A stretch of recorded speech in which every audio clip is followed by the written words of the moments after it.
First off, if you got Corona hair, like it, love it, thumbs up it. And if you don't have Corona hair, I don't know where you got it cut, because I'm in North Carolina, South Carolina area, and we are experiencing record high of infections, and I ain't risking it for a hair. Number two, I haven't done these videos in a while, but it's time for a Volt video. And I wanted to tell you about my Volt. A few years ago, I bought a Chevy Volt, 2013 model, and I loved it. Loved it. If you don't know anything about Chevy Volt, it goes about 40 to 50 miles on pure electric, like a Tesla, and then it switches to gas so you don't get stranded if you go farther than that. So it drives like a Tesla for about 40, 50, maybe 60 miles. I've gotten, my highest was 57 miles. And after that, it drives like a Prius, but it's faster and it's a lot more fun. And as far as a commuter car goes, I've had it for 3 years now, and you have used 21 gallons over 28,000 miles. And I love this car. Love it. It is a fantastic car. It is just up there. It's got premium options. It's got Bluetooth. It's got a nice radio. It's silent on the inside. 0 to 30 is boom. So if you're in city traffic, it is phenomenal. Phenomenal. Amazing. I love this car. Love it. Love it. I think it is by far Chevy's best car that isn't a Corvette. Camaros, nothing. Because you get traction off the line. You come home, you plug it into your normal AC outlet, and you wake up tomorrow and you got another 50 miles or 60 miles. So my commute is 30. And that 30 miles, instead of costing me $3 in gasoline at the time anyway, now it's $2.55 in gasoline for that 30 miles. It now costs me 31 cents. Not that I have planned that out and done all the math and the chart work for it, but my commute went from a few dollars to 30 to 60 cents. And that's phenomenal. I love it. Love it. The car is fantastic. I've driven hundreds of miles and I've driven 10 miles and it still is great. It's quiet. I love the car. As far as commuter cars go, top. It is up there because it is exactly what you need. Comfortable, quiet, reliable, no maintenance. You change oil every 2 years. You change coolant every 5. It is freaking phenomenal. I've spent $300 in 3 years just because I needed new tires. And I may have caused some premature tire wear because that sport mode is fun.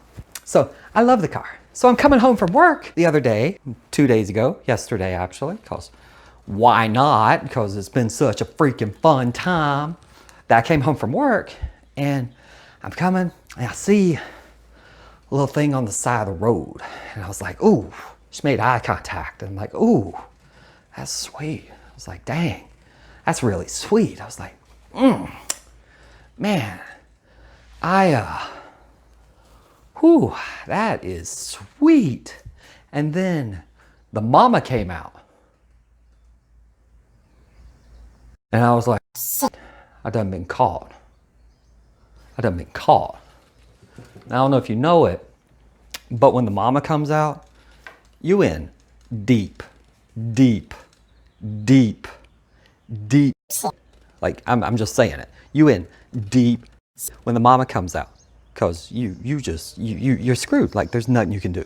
You are in so deep. It's so bad when mama comes out. And mama decided that she was gonna charge my car. And there we go. So mama decided to show me not to look at her baby girl and charged my car. And charged into the side of my car. And yeah, so I just wanted to say a recap. 3 years of life with me, 28,000 miles, 21 gallons of gasoline, average 5.5 miles per kilowatt hour. So yeah, it's pretty good. That's about a dime for every 5 miles. It's about 2 cents a mile in electricity. It's pretty good. It's pretty good. It's pretty good. I haven't loved a car since my MR2, but that much damage, along with the hood, along with the fur that's in the top, along with the glass that's on the dash. meant that I have to say goodbye to my car. Now, Mama, I gotta tell you, let me put this right back up here. Mama, after getting mad and crashing into my car and plowing through it, flipping over the back, Mama got up, looked at me like, she was like, got my eyes on you. Got my eyes on you. And then she just danced off into the woods. Truthfully, I hope she's okay. I could not miss her. She actually charged into my car. I was only doing 25 miles per hour right after a freaking stoplight. And she charged into my car and flipped her head over. And her head hit where my rearview mirror is. To be honest, when I called the cop and explained to him that I'd hit a deer, he asked me if the car was drivable. And it was. Except, you know, you can't see out of it. Because, you know, like, looking at that's, you couldn't see out of it. But he told me in his state trooperly way to drive home, you know, limp home. I was only a mile away from my house, of course, thankfully. And drive home and, you know, fill out a collision report, give my insurance, and off we go. So that's where we stand. And I don't know what car I wish to go to next, because I love this one. It isn't, I don't know if it's totaled yet. I don't know. So if you have a suggestion for a good commuter car in the electric versions, let me know, because I might repair this one. I might buy it back from the insurance and repair it. I might, you know, trade it for a different Volt. Might go with a Bolt if I can find one in my price range. I might go with a second gen. That's actually about my, or a Spark, Chevy Spark, because I only do about 35, 50 miles a day, 40 miles a day, and a Spark's about double that, so I'd be pretty good. I think it could work. But I love this car. Like, I really did. I got it. All right, let me tell you a little backstory with this car. So I got it at CarMax, and when I first saw it, it had these weird scratches along, like right there, right there. You know, there's some scratches. Had some scratches, got a couple dings. And I was like, CarMax, you didn't disclose this to me, and then you mailed it, you know, you shipped it out. And you expect me to buy it off the lot like it is. And I was a little annoyed, you know, because CarMax doesn't really drop their price for anything, well, like once the price is set. And I should have known, because the price was a little bit lower. I should have known there was probably some damage to it, or, you know, just, it's cosmetic, like, who cares? Honestly, like, really. But I was kind of like, oh man, you know, I got it. And I was like, I was so happy, because I don't really get new cars, ever. And this one wasn't new, it was used, of course, but it was, you know, it was a good car. I was like, okay, fine. I wanted one. It drove great. And believe me, for the years I've had it so far, it drives great. And heck, right now it still drives great, if you could see. But when I got it, I was like, man, dang, it's got some stuff on it. And then it grows on you. And it, like, when you sit in the seat, you know, and guys, you know this. Whenever you are with a car for a while and you sit in the seat, it, like, the butt imprint. Like, let me know, does your seat mold itself to your butt? So whenever you go out and you test drive someone else's car, it always feels weird, because that seat's not molded to your butt. See, this one just took to the butt imprint, and like, it just sucks you right in. You're like, oh, this is comfy. This is good. I like this. I can be home here. See, I don't know if I want to go through that again. So part of me wants it to be fixed, and part of me is like, oh, when I meet up with that hot little thing and the mama comes out, and yeah, it's going to give me a little bit of little chills, because I don't know. I drove by the same area today, and I swear, like, you get traumatized when stuff like that happens. Yeah, but she left her calling card in the way of a lot of fur near the roof of my car.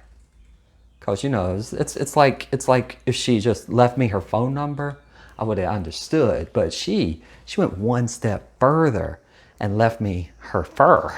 I mean, any girl that leaves you her fur, you know what I'm talking about. You know. So, yeah. So, she gets appraised tomorrow. Hopefully it'll be good. I'll have an update. But that's where I've been for a while.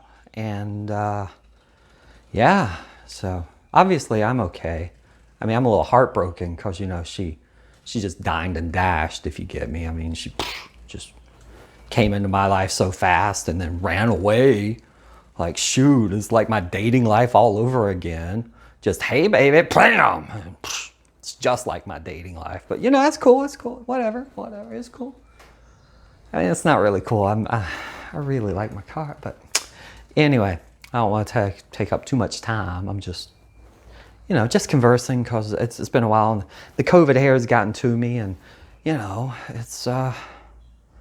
it is, you know, happy to be alive. Really am. I hope the deer that tried to commit suicide on my car is alive and well, because I would hate to think I killed Bambi's mother while Bambi watched, but I was kind of scared I did. There's no blood. You know, she literally made eye contact for about half a second and then took off in the woods, but I know that's not always a good thing. Trust me, I know. And yeah, so I want to just bring it back in and say, just remember, you're not promised tomorrow, so make the best of today, please. That goes with a lot of things in this world right now. And yeah, that's all I wanted to say. Thank you so much. I made it rain again today, so it's been raining all week. It rains, and then it's 100 degrees. And then it rains, and then it's 100 degrees. So I'm kind of tired of this little bit of rain thing we got going on here. You know what I'm saying? So anyway, I don't want to keep you. Thank you so much. Like, subscribe, comment. Let me know what you think down below. Have you ever had that close personal connection with someone who ran into your car and destroyed your windshield? If you have, let me know down below, because that'd be a story I want to hear. Because it definitely got close to me.